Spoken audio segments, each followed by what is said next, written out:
Cup Series. Into the lead. Bud gets wrecked in front of the pack. He saves it. 3-4 wide as they come to the white flag. Here comes Vargas down on the apron. They are 5 wide. Ian Plash will win it at the line. Is this package? Oh, there goes Jordan Lopez Jr. That's your race leader. Caution flag is out. Still no one willing to give up as they're going to be dead even off of the first chicane. Oh, he saves it. What's going to happen here? Here comes the canvas. Get your front there. He's got it. He's got it. Get there, no. This is going to win.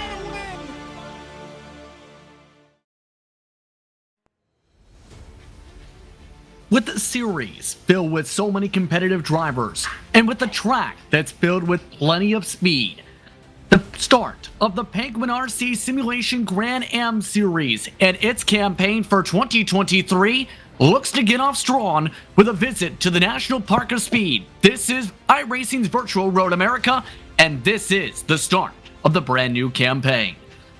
Good afternoon and good evening. I'm Justin Prince. Alongside the booth for today to start off the brand new season is Brendan Lambert, a member of the SimCAR admin team, but also the 2022 GT3 AM champion.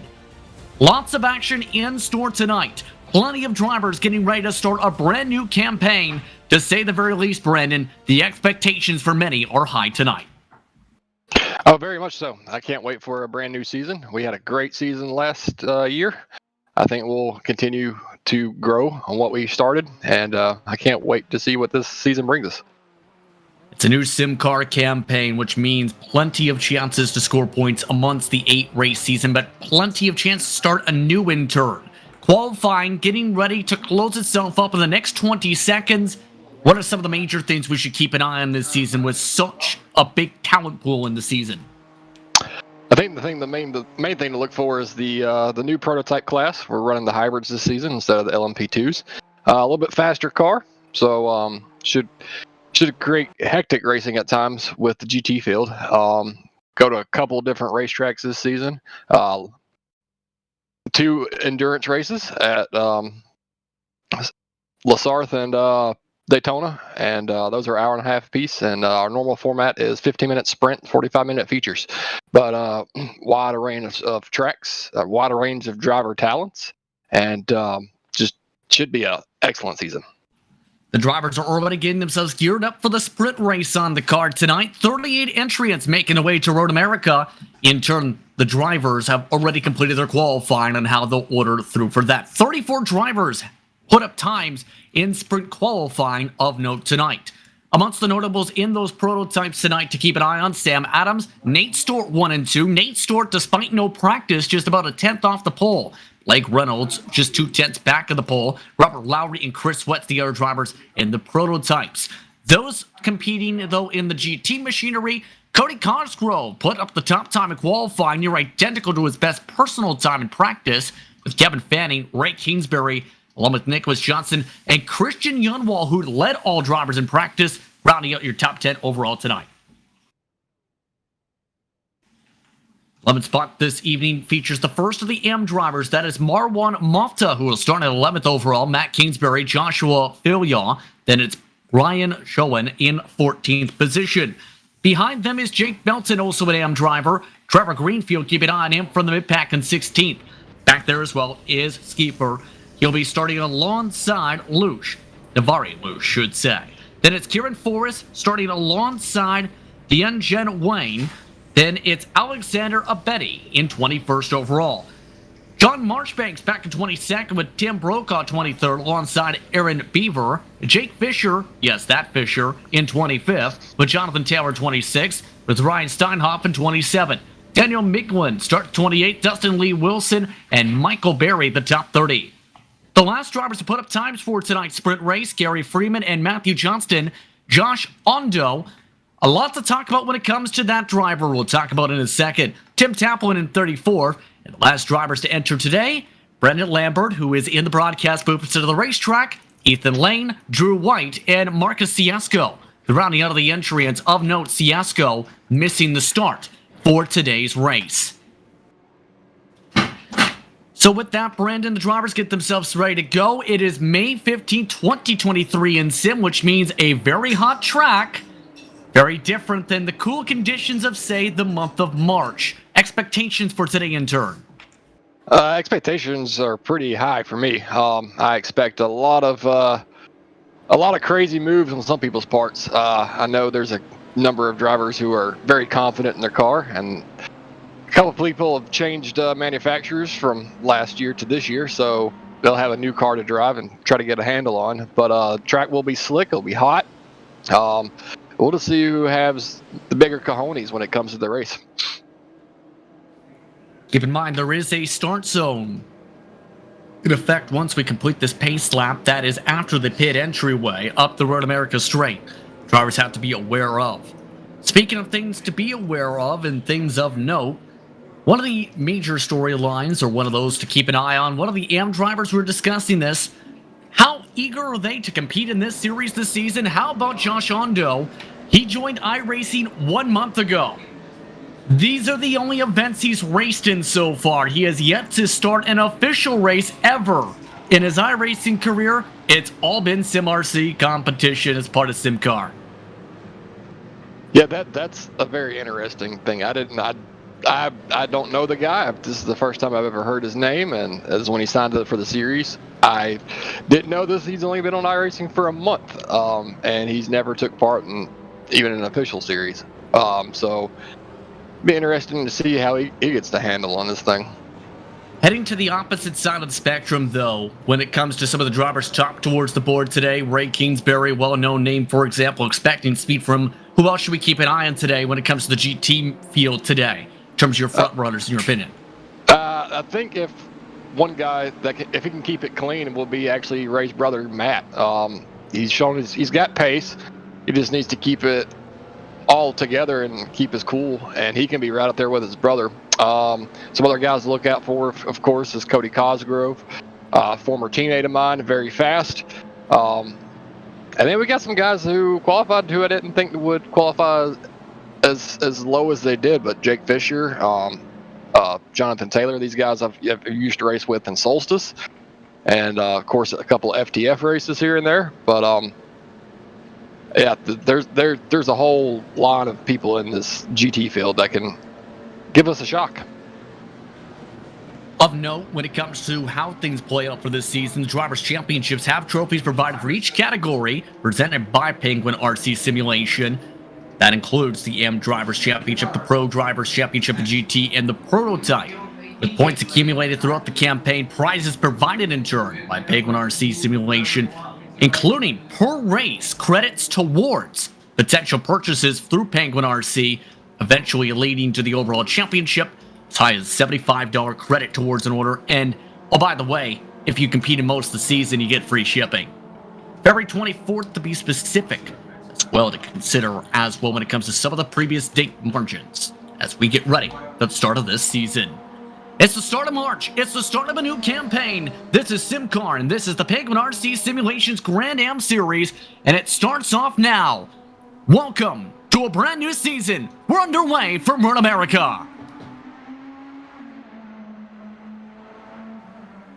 Sam Adams with a clean start. Nate Stewart staying to the right side on the screen, trying to keep things pressure-filled up for the prototypes. Blake Reynolds clear. Robert Lowry and Chris Wetz also stay single file. Off and away, meanwhile, up on the other end of the Road America straight, go the GT machines with Cody Cosgrove leading the way down the outside. Ray Kingsbury, better start in that lane. Kevin Fanning, a slow start to begin this season.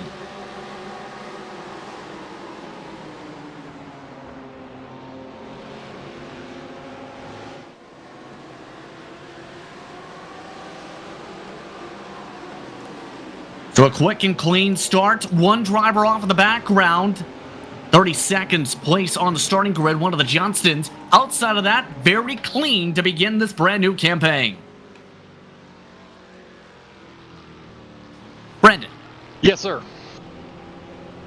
And already a second driver off, and February 24 was the date that this driver joined the service. March the 9th is the day he went off the track in his first sprint race of the season. And there's another. And it looks like there's a little bit of calamity going into the first slow corner of the season. Oh, we got more contact. Oh, big wreck. Trevor Greenfield amongst those off the racetrack. One of the Audis in the middle of the pack. Rest of the drivers zipping on by. Several smoke puffs because Jonathan Taylor and several more are off the track in the next corner. Aaron Beaver cutting through the grass in the Lamborghini. One more trying to get going in. Wayne out through the grass. You also have Marshbank significantly damaged in his Audi. Already a lot of the drivers mid-pack significantly damaged. What's the saying? Track position's critical, and we're seeing partly why. Oh, definitely, for sure. I think this is just first race of the season. More crashes this time coming out to Forest Elbow. More cars stopped along the side of the racetrack, including some of the Fords. Just about all of them damaged. It's Nicholas Johnston, as well as one of the other competitors trying to get themselves rolling. This has not been a pretty start. No, this was not the start we were hoping for. Just looks like calamity early on, first race of the season. New drivers to the series, so everybody's gonna have to figure each other out. Mofta, the one that we've seen there previously too, so he, along with Skipper, off the racetrack. Ondo also out of the race early. So several more also having to pick up damage repair. There is no fast repair in this series, so many of these drivers likely done for the sprint race. That leads to the next part of the equation to consider here. 15 minutes up on the clock. Going to be very close on the lap margin. There was up to 20 laps presented for this race if necessary. But keep in mind, these cars go very quick, these prototypes. How quick? How about nearly 15, 16 seconds quicker a lap? Yeah, the pace difference between the GT and the hybrids is something new for this season, especially since we did change from the LMPs to the hybrids. And it might not be that hectic here, America being a 4-mile track, but when we down to the shorter tracks like Long Beach, it's going to be absolutely bonkers. It's Samuel L. Adams already with a great start in the 27 machine, already breaking the draft by about 1 second. Nate Stewart and Blake Reynolds staying close. Amongst these prototypes, they have only 7 estimated laps to go. That's how quick the pace is. Compare that to the leaders in the GT3s. That's Crossgrove, with Ray Kingsbury keeping the pressure up when, with all the attrition behind them, they've built up a 2 to 3 second buffer over the rest of the pack already. And I think that came down to the start of the first couple of corners, of the mishaps behind them. I think they made the most of their great qualifying times and just got out in front of it all and just mosey on along. Now, these are teammates, keep in mind, with Penguin RC Simulation. When it comes to teammates such as this, what's kind of the strategy based on your experience? How would you handle this scenario knowing you're 1-2 and have a big cushion? I got a big cushion. I'm gonna ride behind my teammate if we still got the cushion for a while. If I'm Ray, I might try to go for it the last lap, but I'm gonna make sure I do it where I don't take neither one of us out. And if we race side by side, I want it to be clean, and I want it to, I want it, if we got a big enough cushion, to actually race side by side for a full lap if we can. But if not, then I'm in second while my teammate wins the sprint race, and then I can go fight after him in the future. Now, the drivers in the next pack for reference are Kevin Fanning lined up with Christian Yunwall. Yunwall, keep in mind, already has a bit of damage as well, so that's going to impact things in terms of how things play out if Yunwall is in front. Fanning, keep in mind, though, is basically pulling them a little forward in the 2:05 second bracket. They are outside the top 2 in their overall class, the quickest cars in their class, if that makes sense to you. Yeah, they are. They're not far behind them, so if either one of those Penguin RC car BMWs make a mistake, they're right there to pounce. Sometimes it's not about who's the fastest on track, who's sometimes the most consistent and who can keep their car clean. I've learned that plenty of times racing in this series. I've almost won a GT race being an AM driver, so just by keeping my car clean. So it's not over till the fat lady sings, as they say. So seeing how the patience levels are playing out like we've seen with Crossgrove and Kingsbury. The top AM driver, for reference, is Jack Belton. Now, the significance when it comes to Belton's side of the car, we'll say he's got the buffer. Also looking in front, that's Matt Kingsbury, who is off the track in front of your AM leader. Matt Kingsbury off the track into the tires. Yep, that's Matt Kingsbury for you. He's fast, he's quick, but sometimes he's not the most consistent, and he will overdrive the car and outdrive himself, and he will bend his car more times than not. So Matt Kingsbury from Dirt Esport, also well known for his experience in the trucks in stock car racing on the service. Significant damage, mandatory damage repair, in fact, as well as a result.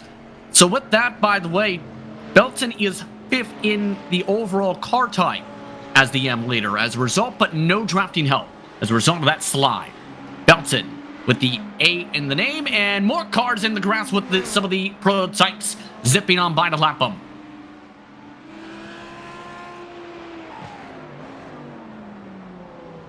Oh no, who is that? That is the, I can't tell who that is. That is Wilson. Oh, okay, Wilson. A newcomer to the series. One of the drivers with the A listed in the name for them. Many of the cases, that's in regards to the in-sim name specific.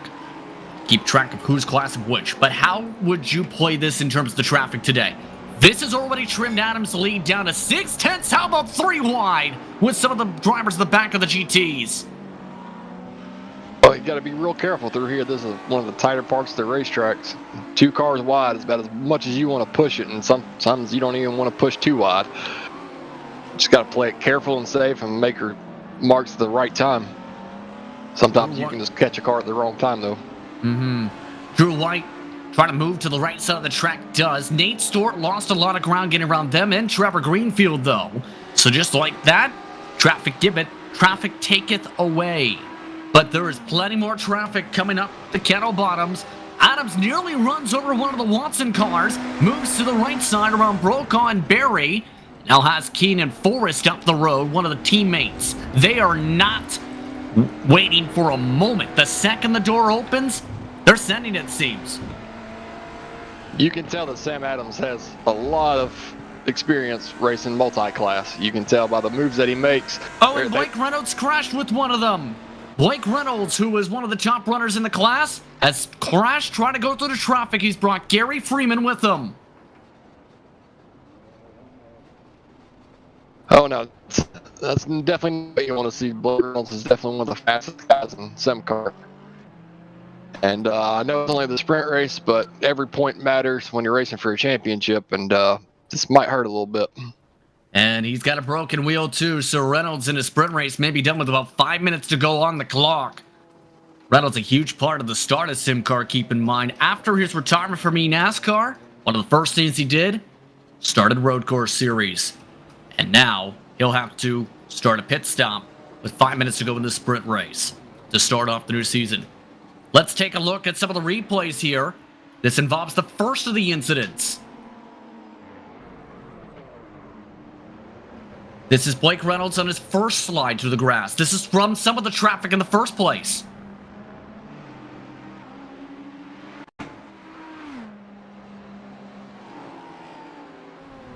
And wow. Oh. BMW just, I guess, trying to give Blake Reynolds enough rooming. Actually went off in the grass and lost the traction on that left rear tire and spun right into him.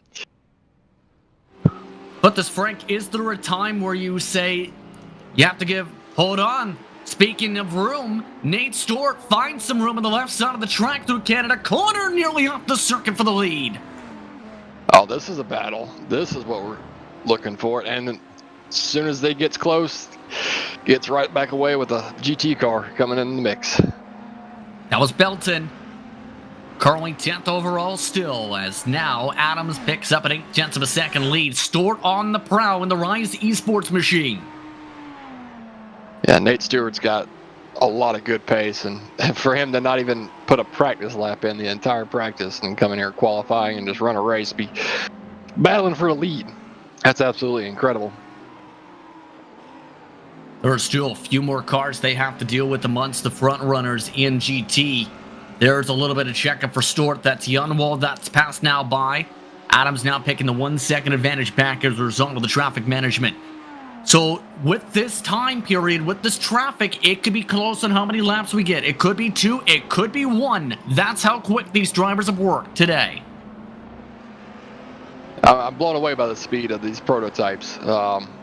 To catch a GT pack of and putting them a lap down in less than 15 minutes at a 4-mile racetrack is pretty incredible. Put that in perspective. The race tonight for the feature about 45 minutes. That's going to make things really intriguing. At least 3 times they'll have to do that today. That could play a factor in a lot of the battling in the GTs. And there's going to be even more traffic because in future the required pit stop. So LMP or the hybrid class has about 70% capacity fuel tanks, and the GTs are down to 50%. So makes both classes make a pit stop in a 45-minute race, and should be some different strategies between the two classes, and it'll create a little bit of calamity with it. Looking at the time at the clock, looking like we'll get 2 to go this time by.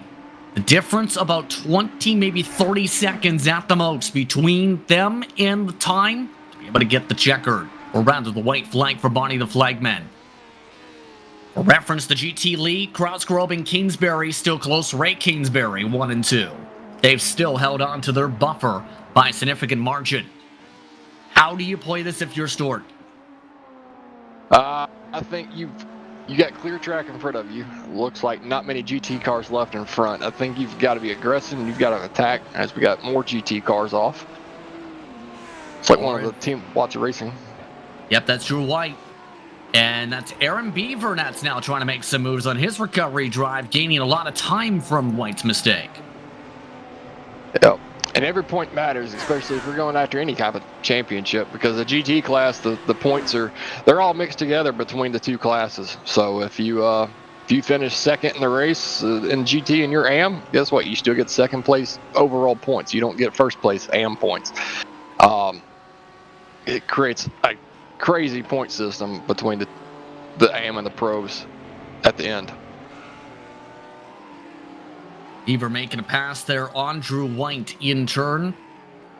They look to close it out in the next minute or so. For reference, the AM leader is still Belton, but they have had a close up. Son has closed up to the back end of Belton to the point where they're within reaching distance for a pass to close the race out. That's a really good race between these two guys. I really like these. Son and Belton are fantastic racers who've gotten better each and every season.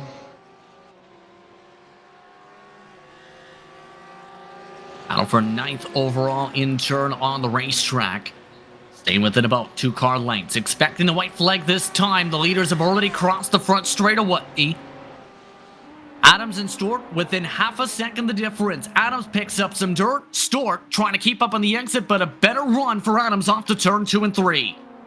I think this is definitely the race to watch here in the last lap here.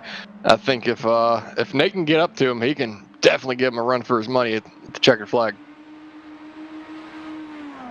Stewart has struggled, though, in the first sector, it seems, today. He's been quicker in Sector 3. Big send from Stewart. He nearly locks it up and sends it off the racetrack to close it. There he goes. Oh, he's driving super hard. He is giving everything that she's got in that little car, and I'm trying to catch up to the back end of that Penguin RC prototype. Adams not making it easy, though, to keep up. There's the close up for Stewart.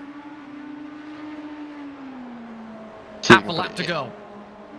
See if you can put any pressure on this back section. Stewart needs a mistake from Adams to be able to close up fully here.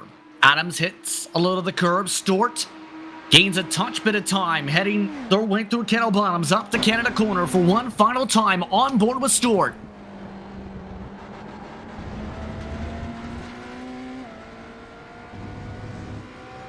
Samuel Adams has led every single lap today. He's led just about every moment of this race except for half of Canada Corner, 1 lap.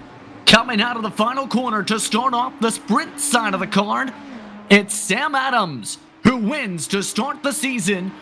Penguin RC Simulations Grand Am Series in the prototypes over Nate Stewart. Lowry and Wetz rounding out the top 4 overall for them. Crossgrove, meanwhile, looking to hold on for his grip on the racetrack. A teammate Ray Kingsbury staying close.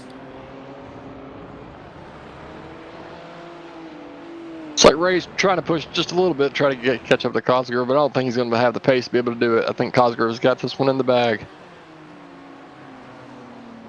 Crossgrove doesn't go off the track, looking safe. No off the track. If anything, Ray Kingsbury just about went off the track. Checker flag waves. Give the pro win to Cody Crossgrove to start the sprint side of the season. Kingsbury in second. And third spot to Christian Yunwall. Few seconds back. Belton, meanwhile, holds off Son by 3 car lengths to win in the M class.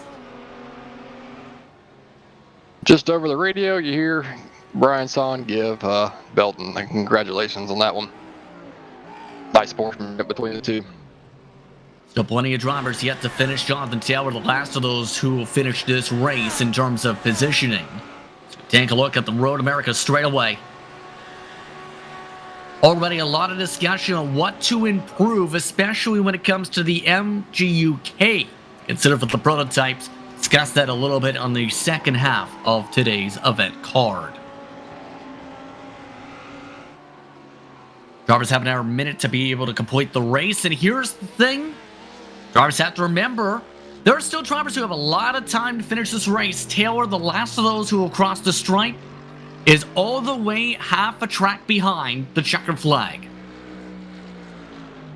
I think that all comes down to calamity in the first lap. Got the GT field way spread out, and hate to see a couple of these guys finish as far back as they are in the first sprint race, but hopefully they can get it together and create a much better feature race. Give credit to Taylor, though. He was involved in the first lap calamity, finishing 7 laps down. As a matter of fact, just about everybody who was a part of that attempted to at very least finish the damage. Taylor was the only one who got the car fully repaired in time to finish the sprint round of the season to start the campaign.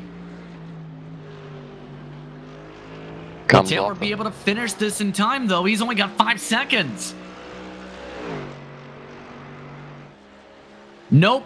Jonathan Taylor will have Barney pull the checker flag back and end his race, so he finishes 8 laps down instead, and in turn that finishes the sprint side of the event. Once again, Samuel Adams picks up the win of the prototypes over Nate Stewart, Robert Lowry, and Chris Wentz. And Blake Reynolds, also in the class, was involved in early incidents. Crossgrove, Pete Kingsbury, Yunwall, and Fanning amongst the pro class and GT. Then in AM, it's Belton and Son, who are amongst the top 10. Other notables who dropped back there. Decent recovery for Marchbanks after incidents in 17. Jake Fisher, you talked about him. 25th to 14th at the checkered flag as part of the pro class.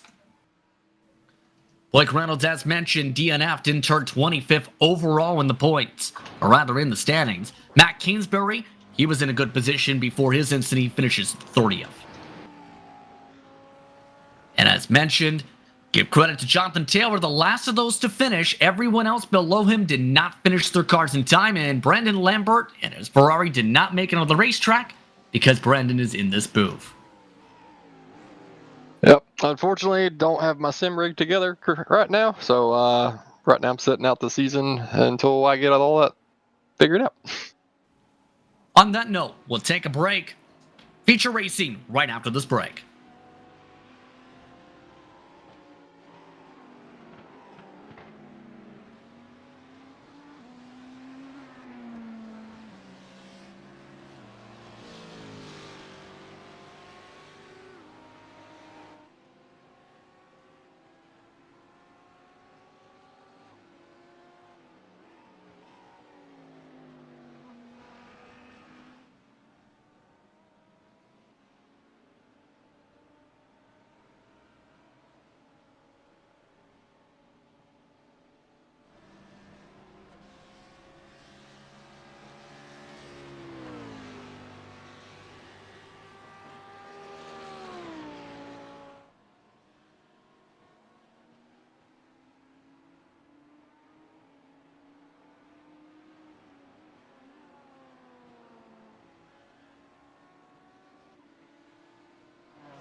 Welcome back to FDFGG's coverage of SimCAR Penguin RC Simulations Grand Am Series competition. Justin Brents, Brandon Lambert with you with the producer Zach Johnson as we get ready for the feature side of the race. 45 minutes, mandatory pit stop on the docket, and plenty to discuss. Before we get into said discussion, it's important to note that some of the drivers for the prototypes and new class you mentioned have to consider something new, the MGUK, that Chris Wetz has even noted you can't use it unless it's off the throttle. That's critical for fuel save. Yeah, that's new technology for this car. So this is should create something new and exciting. New drivers have to learn. So pretty excited to see what that can bring to us. Let's learn how these drivers play things out. And oh boy, it's going to get interesting if you're Blake Reynolds because it's by overall position for your starting grid. Sam Adams and Nate Stewart, row 1. Lowry and Wetz, row 2. Then it's your top GT competitors. Crossgrove, Ray Kingsbury, Yunwall and Fanning, Belton, and so on. The big notable amongst the next grouping of drivers, we talked about Jake Fisher. He'll look to try and compete forward even more so. Alongside Keenan Forrest, keep an eye on that row, row 7, as well as Marchbanks, who starts in row 9. The major factor to consider from the mid-pack in this one, row 13 inside. Blake Reynolds, a prototype, is scheduled to slot from 25th position. That's going to be a fun start if they let him grid up that way on the track. Matt Kingsbury has mentioned 30th. Also amongst those towards the back to keep an eye on, the Johnstons looking to have a better run today in their Fords. They'll start shotgun on the field. Yeah, I'm not sure what the admins are going to do here. I can't really talk to him being in the booth, but I think they probably will allow Blake Reynolds just to jump up there with the prototype, which shouldn't have been that way. That's a iRacing setup failure.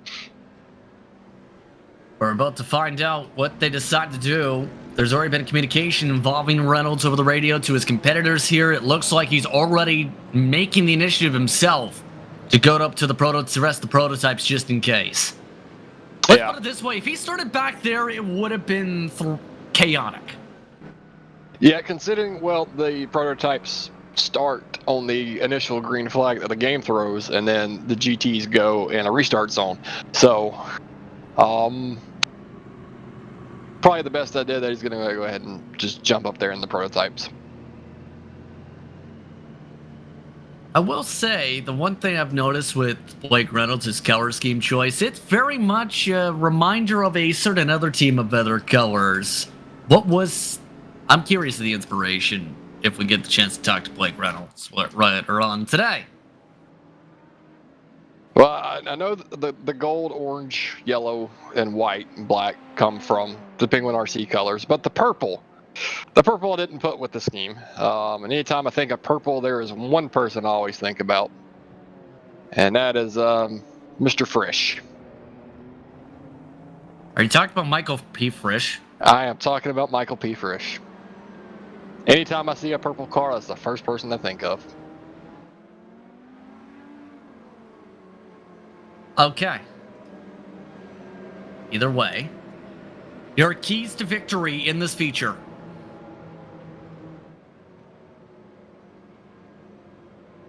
Couple of key features in this feature is to keep the car clean. Try not to run it off track and create damage. Consistent lap times. Don't have to be the fastest. Just keep her clean. At the end. Pit stops, and then the features can be chaotic. So you just got to hope you pick the right time to make your pit stop. Get your fuel, tires if you need them, and then get back out there and get racing again. And hopefully you can do that faster than your competitor. And like we said, start of this feature is going to be pretty hectic, probably in the GTs. Hopefully everybody takes a little bit calmer, and I actually get the race for the 45 minutes and not have a junkyard. It's going to be important to be able to survive. We already seen about 10, 12 cars at least go off in the grass in the opening of the sprint round for the season. Who should we keep it on the most in turn for some of those who say were involved in those early incidents? hopefully they'll not make the same mistake twice.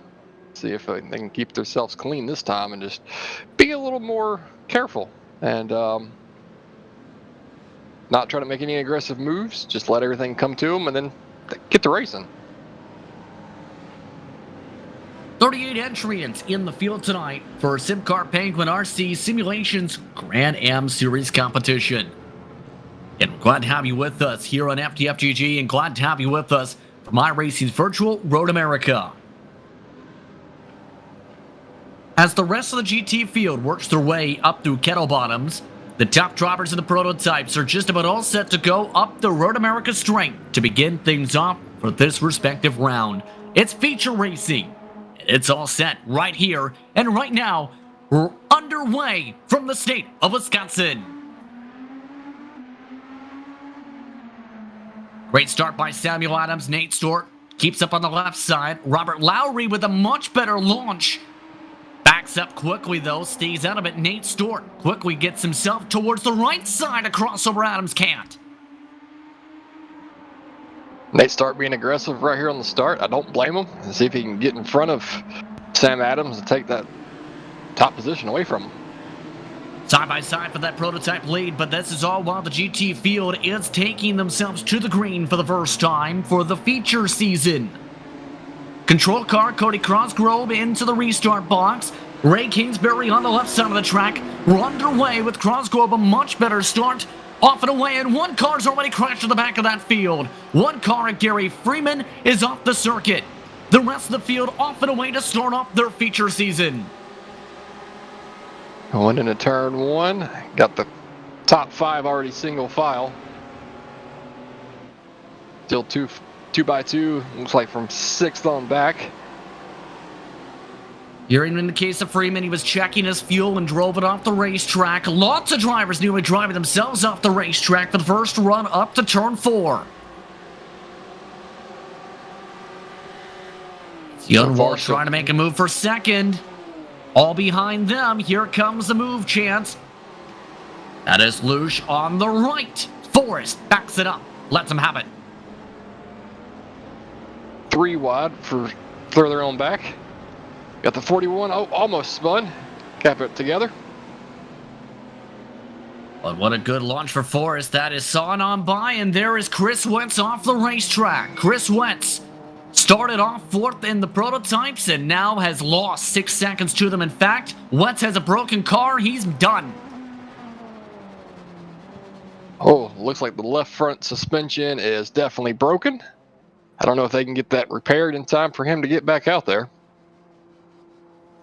So Chris Wentz, the first driver of mandatory repairs. We may get nearly a second. It's one of the Fords. It's the 00 of Wayne off the track.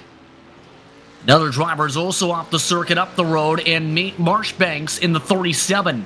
And they're wrecking behind him. One car sent way off the track. That's Ondo off the circuit into the other portions of the configurations. Another one against the wall. That's oval driver Ethan Lane. It looks like not a whole lot of damage with these GT3 cars, but definitely people that are having some trouble keeping it straight. Ethan Lane having to back it up and get it rolled on forward after plenty of drivers wait for the second lap in this feature race to have things loop around. Crossgrove stays close though, with Yunwall much closer this pack. As a matter of fact, the AM leader, Jack Belton, has grouped in with this top 6 overall in the car. Yeah, Belton's doing a very good job to start off this race. If he can keep it there and keep his car clean, he can get himself a top 5 in this GT3 class pretty easily. Be very curious how things play out, especially with Belton. You talked about the classifications, that the GT3 Pro Am use the same point system. And that's a major thing. It's been seen and being utilized in series as well, such the PRL. That's brought massive intrigue, let's put it that way, if you are an AM competitor, because of how crazily different the rounds can be in the AM class if you're surviving versus having a rough round. Yes, absolutely.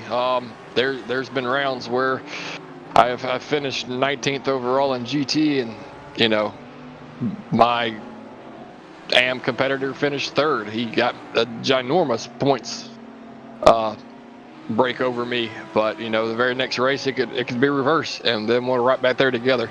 So it creates so much more storylines. We get another Ford off into the tire barrier. That's at the Speedville Bridge. That is Steefer having to get back going. Taplin right behind them. So a couple more spinnings there. But also, you may have noticed that at the start, Nate Stewart did in fact get the lead, yes, for the prototypes for a minute.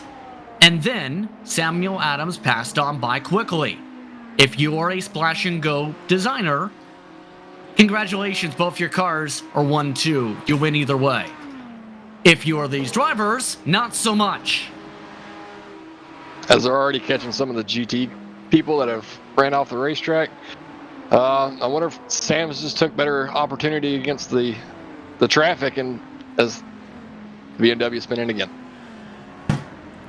Well, lap traffic, give it then. Josh Ondo across the track into the wall.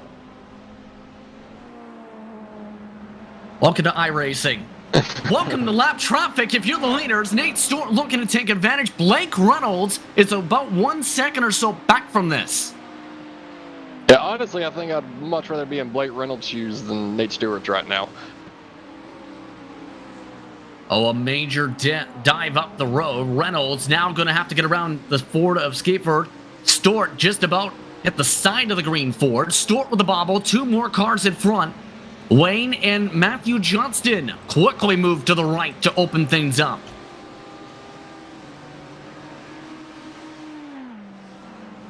Blake Reynolds is in drafting distance as a result here, so Reynolds a great chance if he can keep up with Stewart.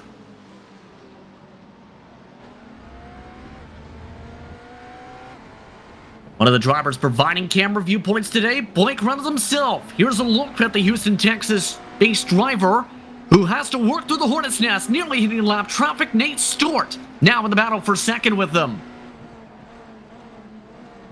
You see Blake, he's calm, cool, and collected, just keeping himself together, and I don't think I ever see emotion on that dude's face during a race.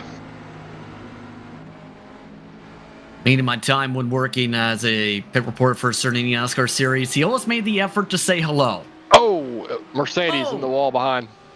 1 car in the wall, 1 car sent off the track by Nate Stewart and Drew White at the other end of the corner. That's Iasco who went off the track in the Mercedes. Drew White in one of the Team Watson cars is in the wall too. That was from a touch from Stewart.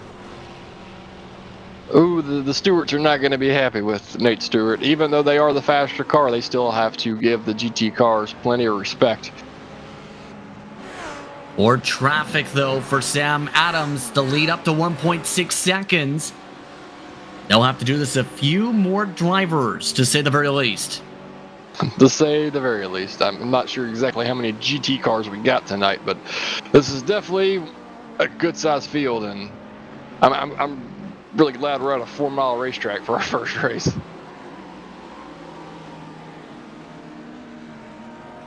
So Robert Lowry, meanwhile, has just had to come to the pit lane. That is an interesting call. Brandon, based on your fuel metrics here, is that early? That's way too early. Fuel calculations is 70% fuel in the tank, so we're only not even 10 minutes into this race. I don't think he can pick and get enough fuel to make it to the end. Taking an eye more on more of the traffic, Nate Stewart zips around. One of the Team Watson cars still. Ryan Steinhoff also there. Also, Blake Reynolds looking to get by them as well here. So, if you're in this situation, how difficult is it to stay calm, cool, and collected is a huge question. It's very hard, especially when you got this many in the GT field. With the prototypes. Oh! Well, there's a reason to not become cool and collected. Reynolds off the track, just had to save it, my gosh. Reflexes of a cat. That's all I gotta say. Oh, and there they go again. Matt Kingsbury, Trevor Greenfield, several more crash. And that's a once the back end of the field, with some of those recovering from the first race crashes.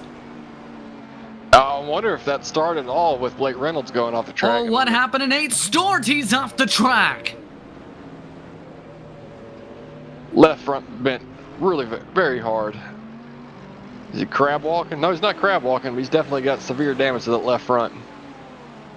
And he's quickly going to the pit lane. Mandatory repairs. Nate Stewart out of the conversation for the race lead in turn. Tim Brokaw also happened to come in this time by. Wow. Things have gotten very busy on this track. Yeah, and we're just in the first 10 minutes of a 45-minute feature, so this is very early for this stuff to be happening. You would think, people would be a little bit more cautious, a little more whatever to, just keep a clean car, but as we found out, it's not happened that way so far. Taking a quick glance on how some of the battles are faring out. By the way, Jan Wall still keeping up with Cosgrove. Ray Kingsbury, for reference, who is top 2 all race the last event. Sprint side of the card. It's dropped back to 3rd as there goes his Penguin RC fellow driver. But back to the main point. Cosgrove and Jan Wall have found a way to just run away together this time around by a distance of 1+ seconds. Yep, Young Wall's definitely he's a newcomer to our SimCAR series here, so I'm happy to see him, and I'm very happy he's very competitive already against 2 great drivers in Ray Kingsbury and Cody Cosgrove, and then Fanning sitting back there in 4th. He's having himself a good race so far. Let's take a glance at some of the replay, shall we? After some of the trouble we've seen earlier, let's look first at Greenfield. This was a pretty sizable total wreck. Wow. Wow. Yeah, the 74 just looks like he checked up going into the kink on that backstretch and just sent everybody around him kind of panicking. And can't really blame anybody on that except for the 74. What about Nate Stewart?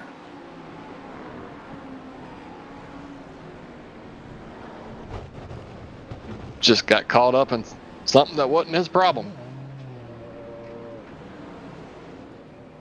Well, that leaves just 2 prototypes in the lead lap. Here's an onboard. Take a listen to Nate Stewart.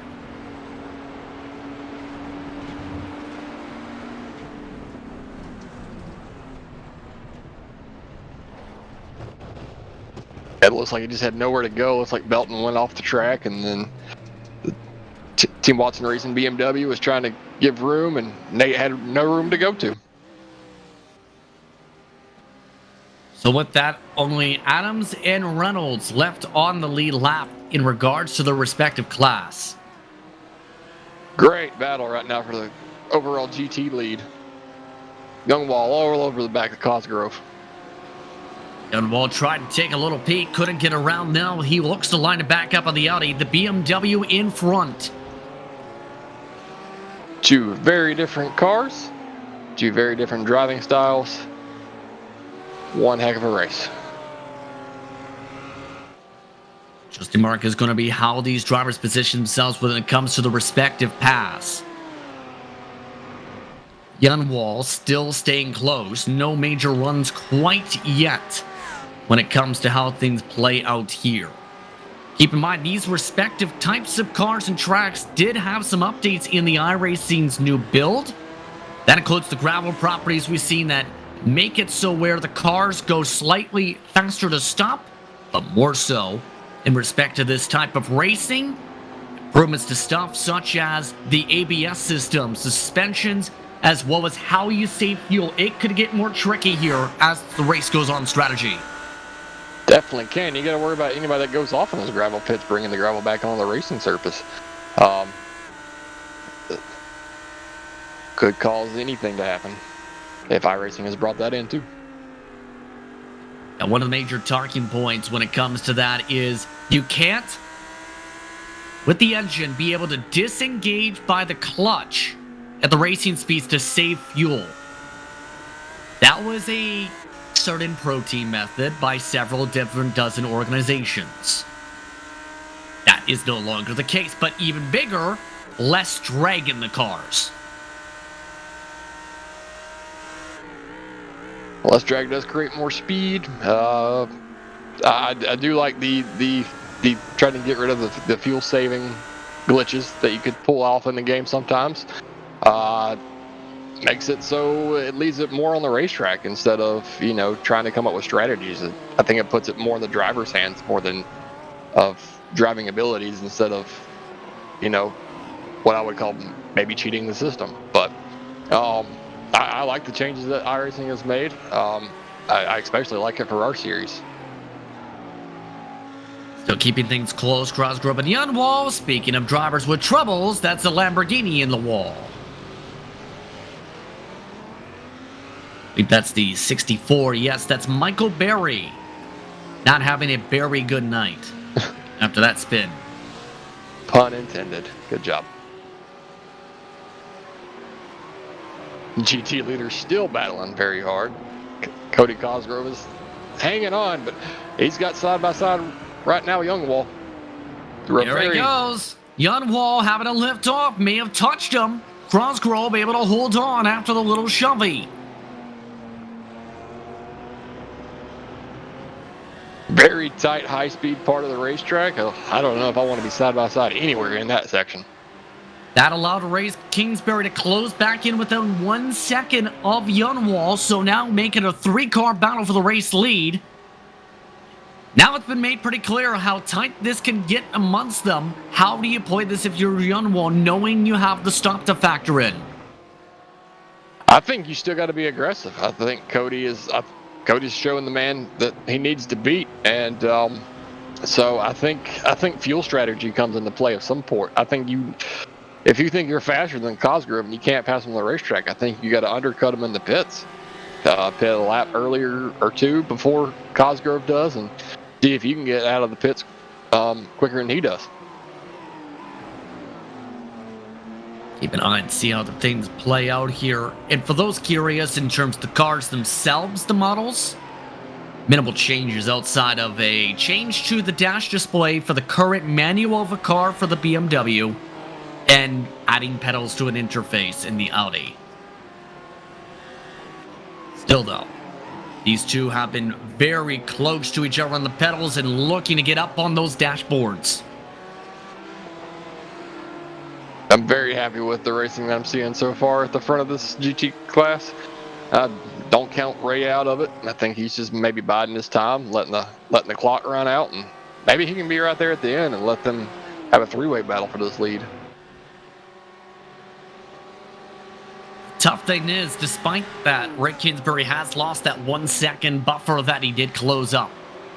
For reference for the prototype, Sam Adams has pulled away by a significant margin, 8 seconds. Also, Nate Skiefer has just had to tow the 2-car, hence why you may see that shuffling a bit on the timing pylon. So now it's the question, when do you think that lap's going to be when they have to pit? Well, with the GT class is set to a 50% fuel limit, so it's about 13.7 gallons in these cars. Takes you to about I think you can go about 25 minutes or almost 30. So it just depends on how hard you're pushing that car, how much fuel you're using. But the good thing is you don't have to take a full fuel tank to finish the feature. You can fill up to a certain amount, and it might be a little bit different each car, and each car has different fuel usage. And some have 13.2 gallons, some have 13.7. It could be a matter of milliseconds in a pit stop. That leads to an interesting conversation with the new build.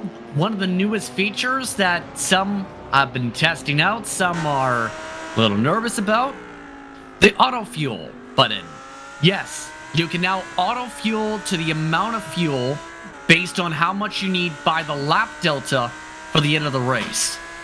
Your thoughts on that? Because that could be critical here to make sure you just have enough gas to get to the end and top off.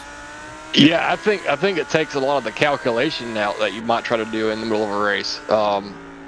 So if say you have a set thing that you want to pit with maybe 10 laps to go, you think you got maybe 10 laps to go in the race, and You don't know exactly how much liters or gallons that is, and I think that kind of takes a little bit of the guesswork out of it. I really like that. I think it's going to help people, because most of the time in a real race car, you've got people that are sitting on a pit box that are figuring this stuff out for you. All right, this is how much we're going to need to put in the car, and they're calculating all that.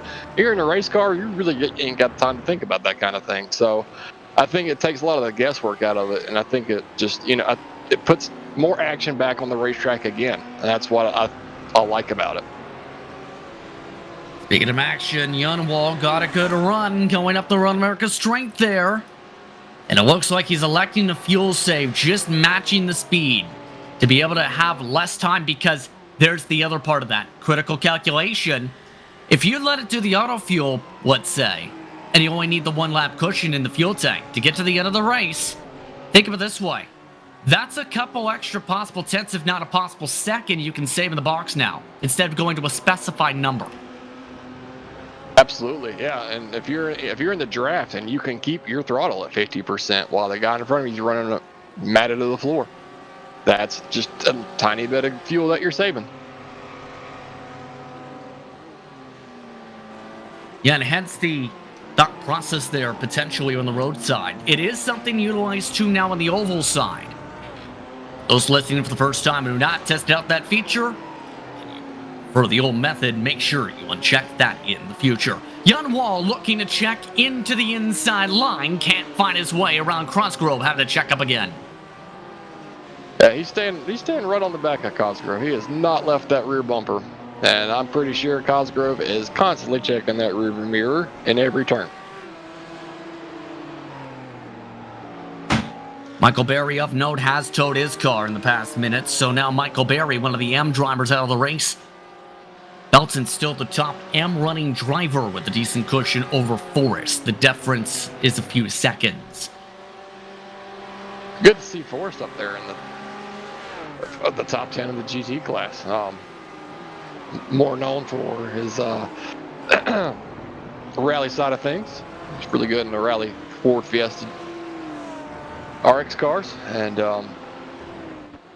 but he usually struggles in these GT class. I'm happy to see that he's having a good race so far.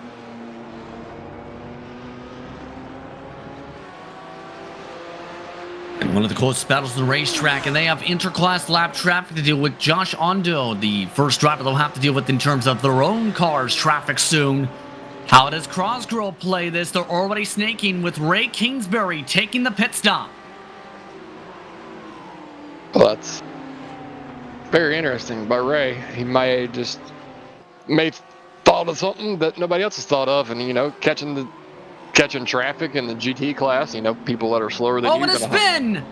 Right in front of the leaders. It's Josh Ondo around. That checks up a touch of Cosgrove and Yunwall. Both avoid contact as the BMW stays to the side of the racetrack. Or you avoid events like that, or you have to check up for somebody else. Doesn't look like it impeded the leaders too much, outside of one blip of the brake. But the error point, it is the halfway point of the race. I really like Ray's strategy on this. Halfway through, you got clean racetrack, right before you catch the lap cars in GT. Yep. Oh, speaking of lap cars, here comes Sam Adams to lap the leaders in GT for the second time today. Adams around the outside line. That helps more so of Cosgrove than it does Yunwall this time. Here's the thing when it comes to where Kingsbury came out, Ray specifically is behind Ethan Lane, so he didn't necessarily come out and clean traffic. He has cars within a second of him too. So that's also a thing to consider as well, where you come out to pit here with the 4-mile racetrack. Yeah, it could come to bite him, or it could come to help him. Just depends on if the guy's in front of him, if he catches them like way too quick, or if he catches them in the wrong spot and he has to battle them for a split second. That can cost him time. Lane, it looks like, elects to drive it into the grass to let him by. Well, that's a way to do it. Hey, he's still running. Yeah, he kept it clean. It didn't go off too far. Pit stops are behind the top two. Amongst those coming in, that is Abedi in the 99. He had been running inside the top 10 overall in the GT cars. Also, Beaver coming in this time by. So the pit window wide open with about 20 minutes to go. Some drivers electing to split the race simply in half. Question's going to be how many elect to go for the splash and dash because of the time difference, remember. Yeah, it's pretty crazy to see all this.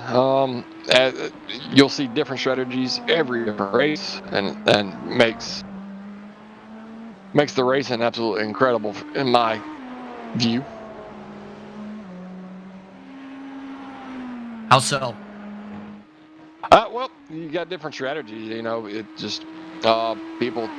You can be a couple seconds behind somebody, and short pit. Get in there, get your fuel, get out, and you may be able to make up 2 or 3 seconds just because you were maybe faster in pit road. You didn't have to take as much fuel, but some people elect to go the full tank, and before they come in take that little splash and dash, and you might think that, oh yeah, I just need this amount to finish the race, but you could have taken less earlier fuel and saved yourself an extra half second or so, and it causes you sometimes to win or lose a position. All those seconds extremely critical. The reference point to consider, 21.6 seconds for Ray Kingsbury. It's time for pit stops for the overall leaders in GT. Cosgrove and Yunwall. The shortest pit stop deltas for those who just stretched it even a couple laps further for mention, 18 seconds. How will this play out for the top two? We're about to find out. I don't know if I would have. I saw Cody Cosgrove coming in. I think Yunwall, I would have stayed out an extra lap. Get that clean racetrack, see if I can put the fastest time I can possibly put down before I came in, and see if I could out jump them. And it looks like both of them indeed up on the jacks. Also in, Fanning, Belton, Forrest, Fisher, Taylor, looking like the end of the fuel tank for most. Already Yunwall is off the jacks. Yunwall already looking to smash the gas down, 17.6 seconds. Cosgrove, much longer, is still up on the jacks. Off and away goes Cosgrove, 21 seconds. Ooh, I wonder if Cosgrove took any tires. I think they both went up on the jacks, Brandon, but it seemed as though Cosgrove was up there much longer. Much longer. They both cycle in front of Ray Kingsbury still, but that is a massive jump for the 55. That is a massive jump. I wonder if that comes down to the different fuel uses between the BMW and the Audi. Keep in mind, there is different fuel totals per se, and as there's more pit stops now for the prototype leader, Yunwall, I just was about to say, had Trevor Greenfield spin in front of them, but it didn't cost them enough time to lose the 1 second buffer they got.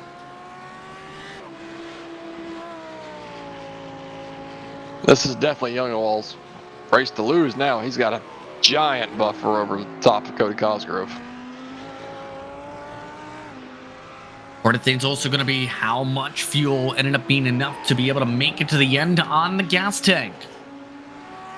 Yeah, we also got to think, did Yunwall underfuel the car? Did he take enough fuel to finish the race? Is he banking on a certain amount of laps for it to finish? And they may go an extra lap, and he might be half a lap short. Who knows? For reference, they were estimating about 9 to go for that class, as here comes Luke. These are the last of those yet to pit for service. So they're off and away. By the way, Aaron Beaver, we mentioned amongst those who had quick stops before in his Lamborghini. Ended up having damage picked up at the back end, so Beaver, significant damage as the rest of the drivers complete the pit stop window for the race to start the year. Looks like everybody's cycled out through the pit stops. And now the stage is set for the finish. Massive difference, though, between the two prototypes. Sam Adams, my goodness, 17 seconds up over Blake Reynolds. In an eNASCAR Coca-Cola iRacing Series competition, Blake Reynolds was considered as one of the top road course racers in terms of his consistency. Adams, I think, just took that bar and raised it at least 10 notches. He's a tenth of a second faster a lap on average. He has got something figured out in this car that Reynolds just hadn't figured out yet.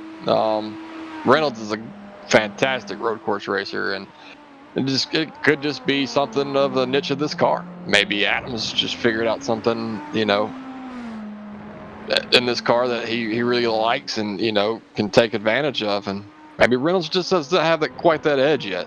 But I think by the end of the season, if Adams and Reynolds are still both in this series racing each and every week, I think you'll see Reynolds take a couple of places away from Adams.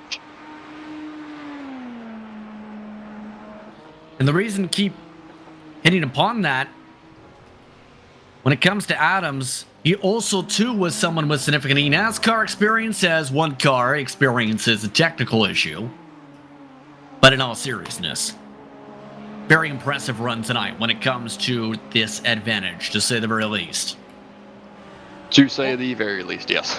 Yes. Your biggest mover, by the way, to give a shout out to a plus 23. We talked about those looking to recover from incidents in the sprint race. One of the Fords, Nicholas Johnston, the 28 machine, is up to 13th.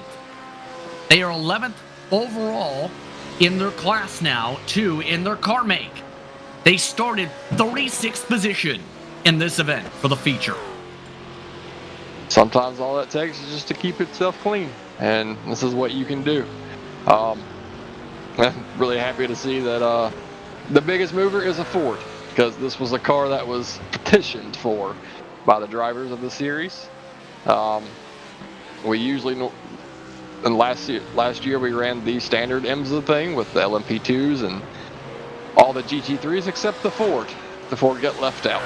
But by potential of our racers, the Ford was brought in place of the McLaren.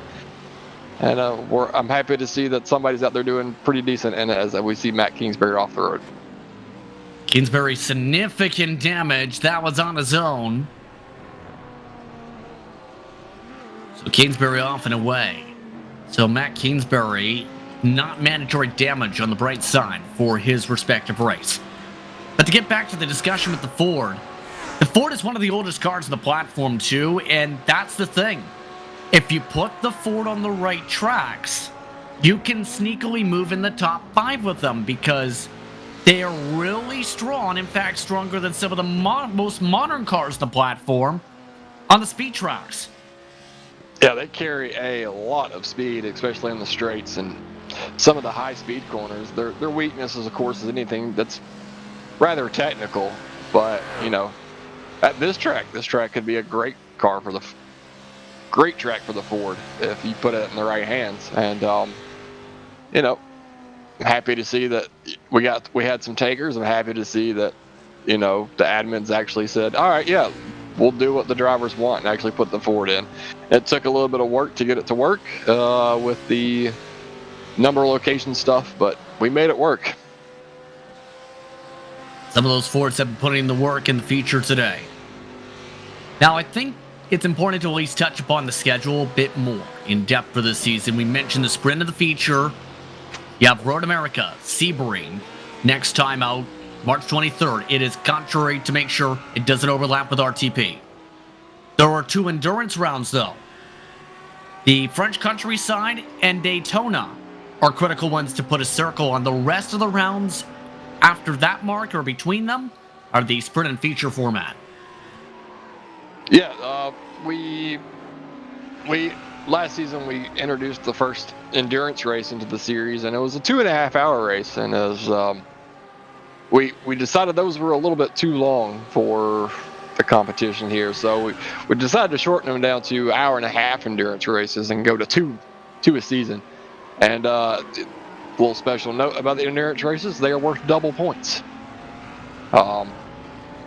So you got your point system for your sprint and feature. So your winner in the sprint takes 30 points. Your winner in the feature takes 60. If you win at an endurance race, that's 120. So it doubles each one, and you can make up a lot of points difference in an endurance race. Take a look at Jake Fisher passing by Forrest as well. That's for 8th and 9th in the GTs. But indeed, it's going to be intriguing, I think, in turn, how a lot of these drivers fare out in that longer distance type of event. Especially with some of the separation marks. Going to be exciting to say the very least as we take a look at Sam Adams. About 10 minutes to go on the clock. And lots of traffic for the prototype leader to go through to close it out, looking for the full sweep they've led every single lap today. Oh, did Nate not lead a lap? Well, technically, Nate Storr did lead a lap, yes, to start off the race. You're right about that one. He did make the pass to start. Adams has led all but one lap, to answer your question. Good point. I think Nate Storr noticed. Yeah, there's just a little blemish in that perfection for today, and it's one lap. But that doesn't take anything away from Mr. Adams, who is blistering this field. Oh no, that's going to take away from Belton though. He's lost the M lead. He has gone off the track and given it over to Son. Son is now the M leader as a result of Belton going off the track. Belton was having such a good day. Hopefully he can gather it back up and at least finish in the top 10. Still ahead of Forrest. And remember, Son reeled in Belton with late race mistakes in the sprint race. Now it's the question, can Belton reel Son in to flip the script? I don't know. He's got Fisher in front of him and in between him and Son, so I don't know if he'll be able to do it or not. Son's pretty consistent, and he will definitely run his hardest to finish out this race and stay in front of them too. Belton, keep in mind, second and AM now, having to fight off Forrest, in fact. Having drivers like Fisher just in front. And on that note, too, you also have some of the other competitors like Philyaw who are raising up by double digits, too, looking to find a way forward. Belton having to check him a little bit with some of that. All in line, there's the Porsche. The Porsche looking to make some moves as they get by some lap traffic. That's Tim Taplin, who goes off the track to let him go.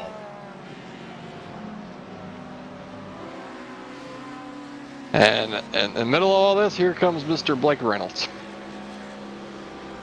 Still a 17-second deficit for Reynolds to deal with as they go off the racetrack. That's Jack Belton once again zipping on by. Under 8 minutes to go, about 5 estimated laps to go for the prototypes. Come to the closing stages. Fisher off the track in front of Belton. There goes Belton to the right side for a cushion. Well, that's one spot Belton needed to get back. Keeps that points battle very close between him and Son, so any position matters. Of note, Beaver down out of the race as a result of the incidents we talked about. So Beaver, significant damage. Check that. Beaver just actually left his pit box right this second. How many laps down is he?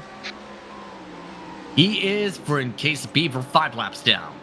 5 laps Also, down. you know who's someone in the race 3 laps down? Robert Lowry. He elected to come down and pit for 4 minutes and 30 seconds to start off the race early on. He's done a decent job recovering to 5th overall as, oh no! Is that who I think it is? No, it is not. Off the track, there goes Forrest. He was right there behind Belton, fighting for that second position in the AM class. And oh man, he's still 3rd, but definitely lost the grip on Belton. He was right on the back bumper of Fisher going through turn 3.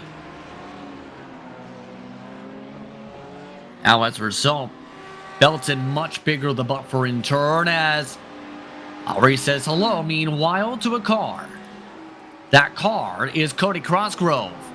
Crossgrove has not been able to close up the gap, if at all, to Yunwall. Yeah, I definitely think Youngwall was faster in the pace than Cosgrove, but I actually think that Cosgrove may be holding up Youngwall just a little bit. And now that he got that clean track and got out in front of him, it's definitely at the very least kept that gap. And welcome back to the racetrack and welcome to the pits again. Aaron Beaver has found the tire barrier, and there's the tow truck as one more has found the grass. That is Gary Freeman.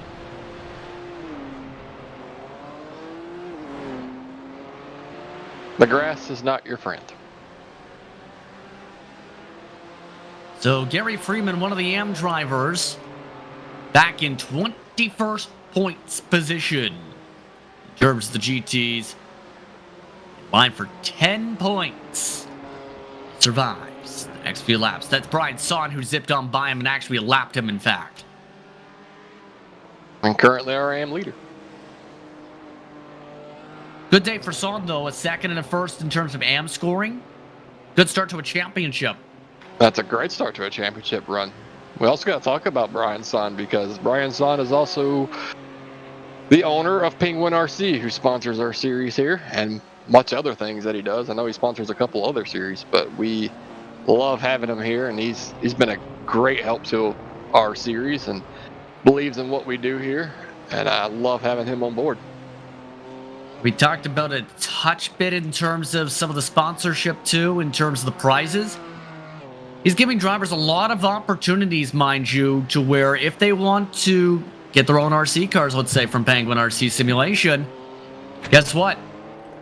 You do well in the series, it's a lot better in terms of that. And by the way, they not only sell the RC in terms of, you think about RC in terms of remote control, we're talking simulation equipment for sim racing. Yeah, he makes great homemade sim racing products. He does them all himself. He makes whatever pretty much everything that you could possibly want as far as accessories and stuff. He makes great button boxes and rotary boxes, and he even makes plates for behind the steering wheel that has buttons and switches and rotaries, and he can pretty much come up with anything that you want that he could custom make for you. Great company, and I have a couple of his products myself, and they're absolutely fabulous. Pit stop for Lowry. That's for fuel to make it to the end of the race. Lowry was some time in terms of overall positioning, but still one of the top prototypes. Side-by-side positioning. Ford on the inside. Outside for the groove is Jack Belton. That's Nicholas Johnston, who's looking to move forward still, and that's Belton turning across them and spitting. He spun, he kept it somewhat straight and did not put it into a tire barrier or a wall. But Belton's day is going from bad to worse. Very lucky. Let's put it that way. He was not clear. No. Not clear at all. Just a misunderstanding on his own part. Mm-hmm. For those wondering about the RC part of the RC or Penguin RC Simulation, their history coming from RC cars too, including some champions in RC cars such as Mike Collins from the early 2000s, before the simulation part coming into play. Business with roots since 1997. Sim racing transitioning in 2016. Speaking of those looking to transition to a checkered flag soon, Christian Yunwall, 2 minutes away from that mark, 2 estimated laps to go at the stripe. And let's see if he put enough fuel in the car to get those last 2 laps. Remember, his pit stop was 3 seconds shorter than Cody Cosgrove's. And that time difference has stood to hold much of this race. Still has to work for now 2 more circuits. Samuel Adams expecting the white flag this time by.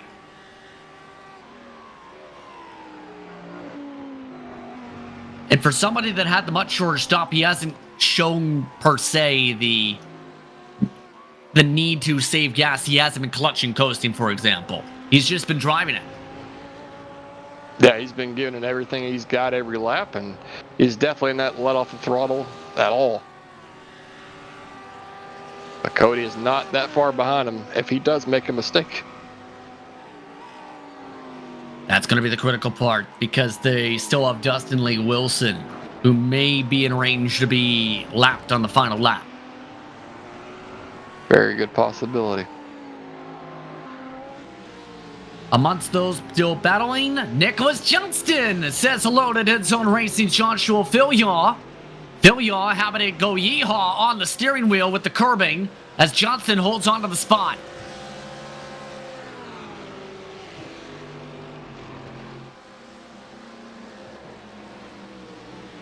And there goes Filyaw looking ascended on the Ford.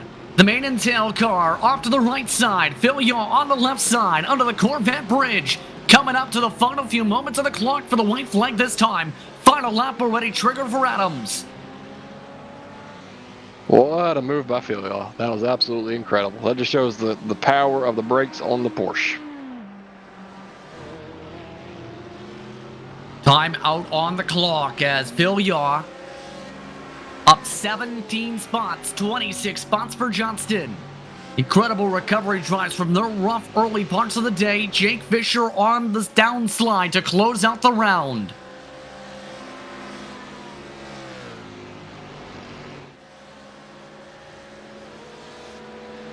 Johnston showing the speed in the straight line, much quicker in the draft. 4 or 5 miles an hour quicker, not close enough in the braking zone to be able to reach it, but Filyaw breaks himself. Filyaw drops himself back to 11th overall, 9th in class, and Jake Fisher takes advantage too.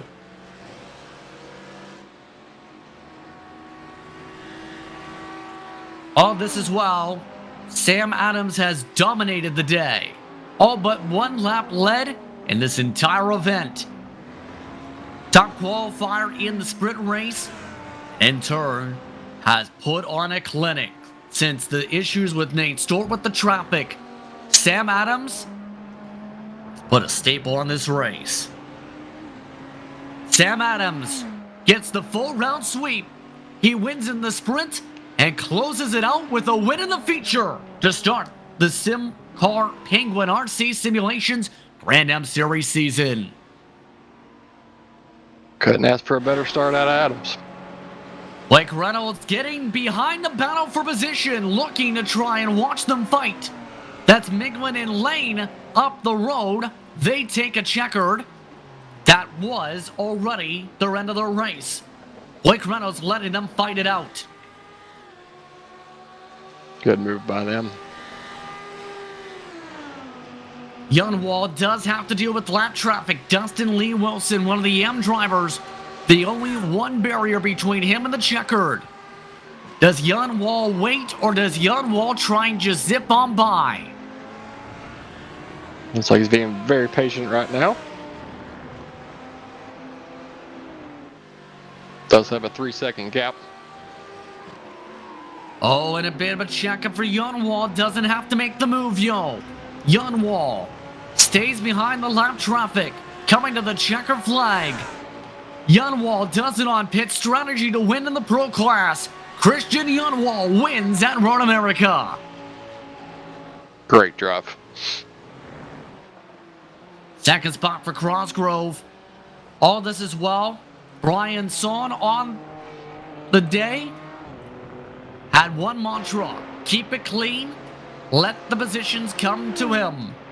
They all landed in his lap. Second in the sprint, first in terms of AM points in the feature to win at Road America. And a 6th overall in GT. Absolutely incredible. Incredible run once again today by many of these drivers. Only a couple more battles to go. Great recovery from Taylor. 33rd up to 12th at the line and gets crashed at the line. That was Marshbanks hitting him after the checker. Some underlying things we didn't see there. So, on that note, the drivers just about finished here. The last driver to finish today's round, Josh Ondo, 23rd in the GTs, and a crash at the line for the burnout Sam Adams I don't think realized there was a car needing to finish.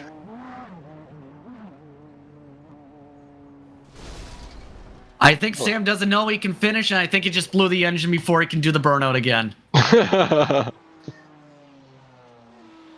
So on that note, that finishes off the opening round of the campaign. Sam Adams and Blake Reynolds, the only prototypes to finish on the lead lap. The difference, 16.6 seconds. Christian Youngwald did it in pit strategy style. 4 seconds plus gained in the window. He holds on to a 3-second advantage over Cosgrove. Greg Kingsbury, top 3. 2 podiums to start the year in the sprint feature, respectively. Fanning and then Lusch, followed by Son in the AM win. Johnston and Fisher, the top 10. Amongst the notables in the 11 to 20 range, Jack Belton led the AM class much of the race in the feature, before several off tracks seen him slip back to 12th overall, and in turn behind Fillion, but ahead of Forrest. Also amongst those of note who recovered well, Jonathan Taylor. Robert Lowry, after issues, 4 laps down, finished 3rd in the prototypes. Matthew Johnston, top 21 overall. Amongst those who also had some rough times back there, Garrett Freeman a few off tracks, including at the start of the race while checking their fuel box. And Trevor Greenfield in 30th for the big one. And some of the final finishers today, Chris Wetz and Nate Stewart, what could have been Nate Stewart leading 1 lap today. The only driver not named Adams, but the last name to lead in the prototype. Brandon Lambert, the last driver entered in terms of that. Technically, it's actually Marcus Ciesco for the official record. That's a look top to bottom at the running order here today. Your thoughts, Brandon, on what we just seen on how things played out tonight? I think the race was a little bit shaky. Overall, great finish to the race. Close battles all throughout the pack. Great fuel strategy on the 55 Audi to take the lead from Cosgrove there at the end. Youngwald, great move by him. Of course, Sam Adams just absolutely smoked the field and showed what a dominant day can look like. Unfortunately, I think his only competitor, Nate Stewart, just got caught up in some bad traffic area and sent him into his own demise, unfortunately. But I think that gives us a good picture of what to look for the rest of the season, and I'm pretty sure it's going to be. I think the racing's only going to get better from here. The drivers a few more moments as they continue their debriefs after the runs. Keep in mind, the Bar Visuals FTF Cup Series in the upcoming schedule is heading to The Rock to see who will get the chance to come away with the victory at Rockingham. That coverage once again this Saturday, 9 p.m. Eastern, here on FTFGG. Also, the Winsdell and their 2003 series season continues with a visit to Las Vegas. And here's the thing, it's with the new next Gen 4, the Gen 4 cars. Yes, the ones with 750 horsepower estimated get to zip around Las Vegas. How will things play out with the upgraded speeds? Find out this Sunday at 8 p.m. Then, next Thursday, it's the Road to Pro side of things on the card. That heads to New Atlanta. That's at 9 p.m. You also have the FTF Cup Series with a visit there next week. But don't forget, there's also the Autobahn Sports Car Challenge on Mondays at 9:15 p.m. Eastern Time. Be sure to tune in. And don't forget, the next time out for this respective series is the off week for the Road to Pro side of the card, when we head to Sebring for the international layout March the 23rd. Catch that at 8:30 p.m. Eastern. Some of the drivers making their way over for the celebrations and a chance to discuss their victories today. Amongst them is Brian Son. Brian, strong run today as an AM driver in the GTs. Second in the sprint. First, though, in the feature. How does it feel? Pretty good. I mean, for some reason, the setup that we made for this and everything just kind of aligned with the way I drive, and the car was fast for me. Which is surprising. So usually I'm a lot slower than this. We kind of took from what we've seen from you, the approach of let the positions come to you. What was that approach from your perspective and why? Well, it in the feature, it was kind of like I got behind my teammate because I made a mistake going into turn 5 and got offline and went in a little bit too deep, and then he got around me and he was running decent lap time, so I couldn't really get a run as such on him, so we just kind of stayed behind each other, and I saved just enough fuel to get an extra lap out of the car, and then just wherever I ended up, and it just kind of came around to me where I ended up in the 6th place, which technically 6th place overall in both races, so that was pretty good for me. So in turn, the next time out in a couple weeks, Sebring, your thoughts on going to that facility for the international layout sprint and feature? That tends to be a good track for me. It will be the first time I've driven the BMW on that track, so I'm not exactly sure, what's going to happen there. Of course, this was the first time I drove it on this track, and it was better than any other car I've driven here for me, so I don't know. Maybe it'll be much of the same. Maybe it won't. It's a good question. I do like that track, though. Well, on that note, thank you so much for the time. Congratulations on the run today. Thank you very much. Once again, that's Brian Sarn coming away with the AM victory today. Thank him for taking the time to speak with us here in this one. Very exciting, to say the very least, to see how the racing played out here today. Brandon, final thoughts? We also seen, keep in mind, Sam Adams with the experience. For reference, he also represented Dead Zone, by the way, in the BMW Sim 120 Cup. Dead Zone in a major competition. Overall great first race. I know there's a little bit of shaky starts in both the sprint and the feature, but I just chalk that up to one being the first race of the season, and sometimes it's also the biggest field of the season, so we'll probably see a couple people drop out, but I hope not. I hope we keep these big fields. Makes for incredible racing. I'm looking forward to the rest of the season. I can't wait for us to go to Sebring. It's one of my favorite personal tracks. Hopefully I can get my sim rig up and running for that race. If not, then I'll be back here in the booth with you or somebody else. All I know is I'll be here. Just so happens, I believe Christian Yunwall has started knocking on the door because he picked up a victory in the pro class today. Christian, big strategy in the pit stops. How does it feel to win today? It feels pretty good because I thought Cody was going to have the win, but I gotta give a shout out to Caps for giving me perfect fuel. I mean, I had like 0.2 gallons going across the line, so I don't think if it was for the fuel, I wouldn't have gotten anywhere.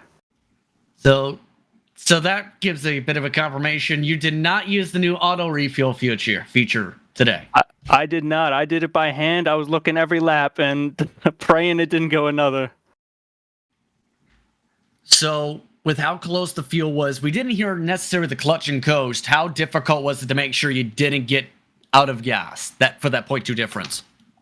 I'd say the last 4 laps or so, I was starting to get a little nervous because I only had enough for like a half a lap extra. And then since you can't clutch in anymore, I was just letting off 100, 200 early, and it was saving me a little bit. But once I saw 2 to go, I knew mathematically I was good. Sebring, next race on the docket. What's it going to take for the simply inspired Kawaka racing car to get to the checker flag? Pardon me on the pronunciation for the third word. Kawaka. Yes, an Australian animal. That's I think what your profile is. Yes, it is. My profile picture is a Kawaka. But back to Sebring. Sebring's probably my favorite track besides the full Nordschleife, so I think it'll be pretty good, and that seems to be a competitive track for the whole field. So I think just overall we're going to have at least, I would say at least 5 people fighting for that T1 spot in GT3. Well, thank you very much for the time once again, Christian. Congrats on the pro victory. Thank you. Christian Yunwall taking the time to speak with us. Also taking the time to speak with us, it looks like everybody else, including Sam Adams, the overall race winner. He found a lot of pace, let's put it that way, for a driver with a lot of expectations, a lot of battling in the feature with Nate Stewart and a bit in the sprint race. Keep in mind, he also previously, for the reference, for those who did not know, had some road course starts in the Pirelli World Challenge in the Continental Tire Sports Car Challenge back in the 2016 calendar year. Now joins us, he's with Brandon. Hey, Sam. Congratulations on your domination of today. Absolutely incredible drive. What do you think of the series so far? Yeah, the race was a lot of fun. Road America's got a lot of unique challenges with the multi-class racing. It's a pretty tight quarters track, so it can be pretty tough catching some of the GT cars in the LMDH with the speed difference and all. Had a pretty fun battle with Nate there. I wish he didn't get caught up in a crash and out of the race, but yeah, it was a lot of fun. Yeah, that's awesome. I saw you make some incredible moves to get around the GT class. How hard was that today? Yeah, it's tricky. I mean, just trying to pick the right spots. It can be, you can push hard, but all it takes is one mistake, and you and a few other guys are getting taken out of the race. So, as the faster class, it's your responsibility to get around there cleanly, and also you want to do it without losing time, obviously. But it's a pretty tough balancing act for sure. I think you balanced that absolutely perfect today. You blistered the field in the feature at least by 17 seconds over Mr. Blake Reynolds, who was no slouch himself. But I was hoping to see more of a battle with you and Nate Stewart there at the end, but unfortunately he got caught up in some GT demise in himself. So what else are you looking forward to the rest of the season? Yeah, I mean, number one, the schedules looks pretty awesome. Sebring, one of my favorite tracks, got a ton of character. The LMDH, should be a lot of fun around there. It'll be, I believe it's the same week as the iRacing 12-hour. So it'll be, I'm sure everybody will be on good pace there. And also just hopefully, I'm hoping we get a few more LMDHs in the field. I think there's a chance we get a few more, and I think bigger the field, the better. So it should be a fun season. Absolutely. I'm much looking forward to this season. I'm happy that we have the new prototype from the LMP2 to the hybrid this season. This was something that some drivers wanted, and so we brought it in. And also, along I said earlier, with the Ford GT, which is something that's not used a whole lot in different series. But congratulations on your win tonight, man. Looking forward to seeing what else you can bring to the table the rest of the season, and let's see if I can give you a run for your money. Yeah, thanks. Appreciate it. Shout out to Penguin RC and Brian for bringing me on the team for this season. Should be a fun year. Thanks, man. That's Sam Adams coming away with the overall race victory tonight. I'd like to thank him as well as Cody Crossgrove as well as Brian Son for taking the time to speak with us during post-race coverage here on FTF GG. On that note, it's time to say goodbye. For my co-announcer tonight and Brandon Lambert, for our producer Zach Johnson. Thank you for tuning in for the first race of a brand new season, SimCAR Penguin RC Simulations Grand Am Series. Next time you can see these drivers at the track, March 23rd at Sebring. Until then, it's time to say goodnight. Have a rest of your evening full of fun. You've been watching SimCAR from Road America. Good night.